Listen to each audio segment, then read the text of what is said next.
How's it going, everybody? Welcome back to Elvis Reviews. Today we're looking at another Athearn product. We are looking at an Athearn EMD SD40T-2, Southern Pacific number 8299, and it's in the 1990s era, and it's prime for grime, LED, and with economy sound. So we'll be having a sound demo. Here it is, and it's a lovely box. And as you can see, it's in the Athearn Radar Roll box, even though I'm pretty sure Athearn has switched to their new box. So let's go ahead and get this out of its packaging. As you see, DCC and sound equipped. So like I said, there will be a sound demo towards the end of the video. Coming out of the box here, we have a little parts piece, which I believe these are like extra piping and sanding rods and extra details, so you can add on to make it look like a Genesis locomotive, which is here. Inside we have some lovely stuff. So here's our Horizon Hobby extended warranty sheet, or just the warranty sheet, so you can read about the details and all that. We have our Economy Quick Start Guide, which tells us basically the functions of the locomotive, as well as a sound list here, so functions and what they do. So that'll come in handy when we're actually doing the sound demo. We have this is the SD40T-2 diagram, pop-up diagram, or exploded diagram of the locomotive, so you can see all the parts and gizmos and gears and everything that makes the locomotive work. And of course, the ever classical, ever popular and famous sign up for Athearn News. So let's get this box out of the way. And here it is in its protective packaging right here, blister package, and then a clamshell holding locomotive in place. Let's go ahead and slide that blister package off. And here's a piece of foam. Yay. Open up the clamshell, and there's our locomotive. I can see a piece of clear plastic just slid off, but that's okay. We will deal with that later. We see the locomotive is here and protected. We have some foam keeping the handrails from breaking or coming off. Let's go ahead and move the clamshell out of the way and let us get the foam off. As you can see, it slides nicely right out. Oops. Just like that. The handrails are actually coming out of their sockets on a few places, but we will quickly push those back in, and let's get into some history. So I have already gone over the history of the SD40T-2, but in short, this locomotive was designed because the SP, the Cotton Belt, and the Rio Grande, they had so many tunnels on their systems that the exhaust from all the locomotives would get into the air intakes, and it can ruin the engines from the inside. So EMD they made the radiator section a lot larger, and the air intakes down here, and they're wide open, low where air sits, because heat rises, so exhaust rises to the top of the tunnel where the air gets trapped, so all the air is at the bottom, so it could suck it in and not have any problems. So our locomotive here, SP8299, was built in July of 1980. She served venerably with the SP and served up until what I'm aware of is 1999, because that was the last pictures I could find of her. I can only assume that she has been scrapped ever since, but if I am incorrect, please let me know in the comments. I would love to know if this locomotive is still around. But anyway, now that we've done some history, let's get into some details, starting with the front. Alrighty, so starting at the top here, you can see a rotary beacon right here on the top of the locomotive. We have some number boards right here on either side, and you can see where the gyro light used to be right here. Now it's just a plate. We have some separately applied windshield wipers on each window. One right here, two right here, and one right there. And if we focus on the nose right here, you can see where the old Mars light used to be, right there in that big slot, and now it's gone. Right here is the sand filler hatch. You can't really see it on here. It is behind the slot, so when we show the top of the locomotive, you will be able to see it. Here is our main headlight right here. There are some grab irons right here and right here. There's the classic SP logo. Some blanked out class lights right here. Some electrical boxes right down below the nose there. We have our ditch lights. Here are our walkway handrails and all that. We have our coupler cut bar. Right here, our coupler, 3 MU hoses on either side of the locomotive, and a large SP-style snowplow. Oh, and there is a door right here. And you can just see it, the brake wheel. All right, so now let's look at the rear of the locomotive. All right, so now looking at the rear of the locomotive, up here you can see a grab iron on the top there. Here's where the Mars light used to be, and also where the gyro light used to be as well. As you can see, the plate is still on, but they decided to remove everything. The reason for the gyro light being removed is because apparently they are very expensive to maintain. So they eventually decided to get rid of them all. We have some grab irons that work their way from the top of the locomotive down to the bottom here. The blanked out class lights. Here's the number of the locomotive, 8299. Some more handrails and a chain right there, safety chain. We have our coupler cut bar right here, as you can see it right there. Here is 3 MU cables on either side of the coupler, and speaking of the coupler, there it is. All right, so now let's look at some side detail.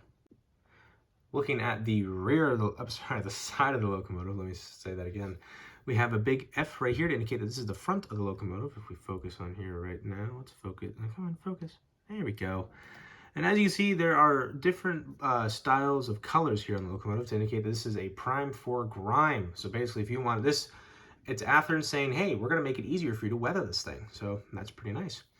Anyway, you can see the white handrails right there. Here's our number, 8299. And as you can see inside there are the cables to the headlight, which is a bit of an unfortunate because the windows have slid into these sockets back here.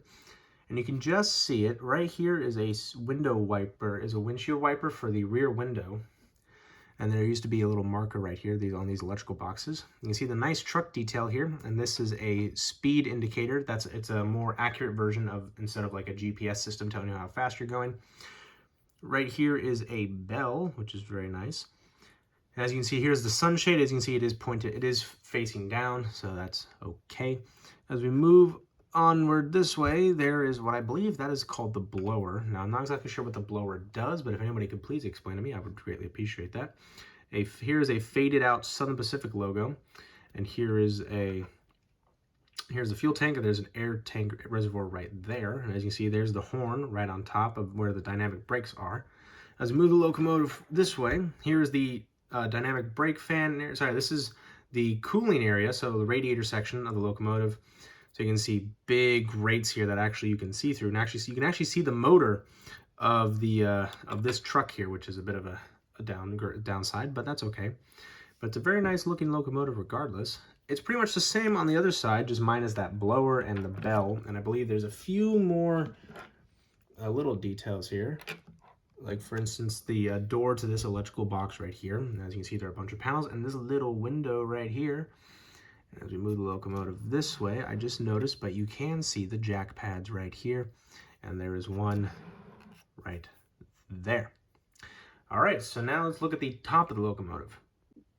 All right, so now we're looking at the roof of the locomotive. So as you can see, there is a grab iron, hold on, focus, right there, and there's that sand filler hatch that I didn't mention. Right here is our rotary beacon that I believe also lights up. This is an air conditioning unit right here, and you can see there's a wire that goes from here to back here.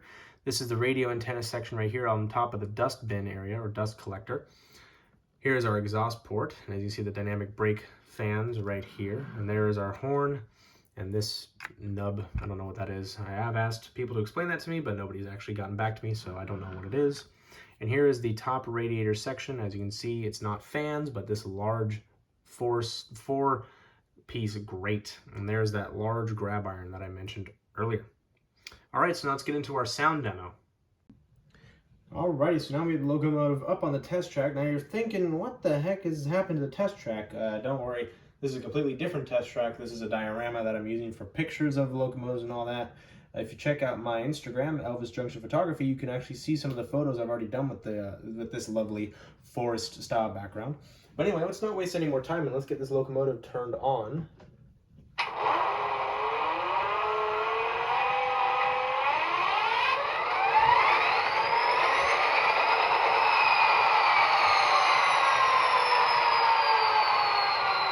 Nice EMD starting sequence.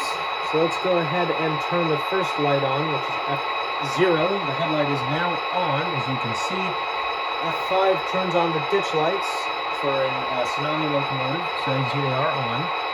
I believe F6 turns on the yep, there we go. The rotary beacon is now on with F6, as you can see.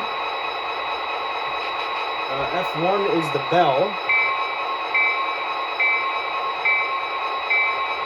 F2 is a longhorn.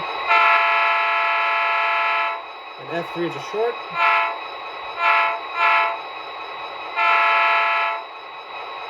Alright, so let's go ahead and throw it into forward here. Actually, sorry, let's go reverse. And let's turn that bell. Let's go back a little bit here.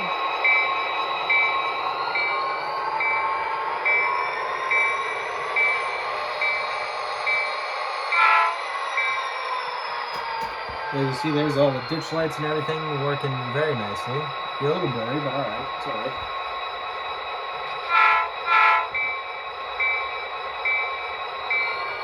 Let's go past the camera here. A nice slow speed.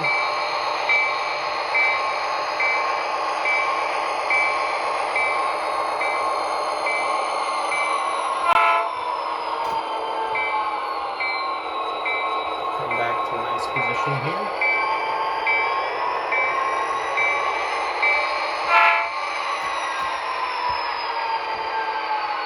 And one more nice look at the locomotive. We'll hear the horn one more time.